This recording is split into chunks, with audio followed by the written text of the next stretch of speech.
आज यकम शबानुल मुअज़्ज़म है और बीबी ज़ैनब सलामुल्लाहि अलैहा की विलादत बासआदत से मंसूब है। आप सबको जनाब ज़ैनब बिनते अली की विलादत बहुत मुबारक हो और बिलख़ुसूस हम सब इमाम ज़मान अलैहिस्सलाम की खिदमत में उनकी जद्दा ताहिरा ज़ैनब बिनते अली की विलादत की मुबारकबाद पेश करते हैं। और आज बीबी के सदक़े से मैं आपको एक ऐसा तवस्सुल बता रही हूँ कि जो जनाब ज़ैनब सलामुल्लाहि अलैहा के इसमें ज़ैनब से मंसूब है। और अगर ये तवस्सुल यकम शबान को आप बीबी की विलादत के दिन से इसको शुरू करें तो बहुत ही ज़्यादा बेहतर है। और तो ये नूरुन अला नूर हो जाएगा कि दिन भी बाबरकत है और तवस्सुल भी बहुत ही बाबरकत है और बहुत ही आसान है। आपने करना ये है कि इसमें ज़ैनब जो है, ज़ैनब के जो आदाद हैं वो 69 हैं, 69 हैं।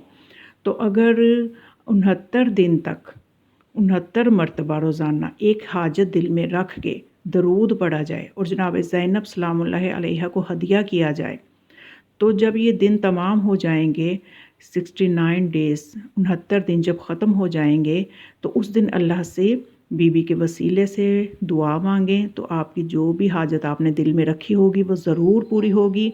और ये तवस्सुल का जो तरीक़ा है ये मुअस्ससा जवादुल आइम्मा से जारी हुआ है। और मैंने सोचा कि आज के दिन आपको भी बताऊं कि आज के दिन आप ज़रूर इस तवस्सुल को शुरू करें। 69 टाइम 69 डेज़ तक आपने दरूद पढ़ना है और जनाब ज़ैनब की ज़ात मुक़द्दस को हदिया करना है। बस इतना काम है, तो इंशाअल्लाह तमाम मुश्किलात दूर हो जाएंगी। और इस खूबसूरत तवस्सुल को आज ही आप अपने तमाम अज़ीज़ों तक भी पहुँचाएँ ताकि वो भी इससे मुस्तफ़ीद हो सकें। दुआओं में मुझे भी याद रखिएगा। वस्सलामु अलैकुम व रहमतुल्लाहि व बरकातुहू।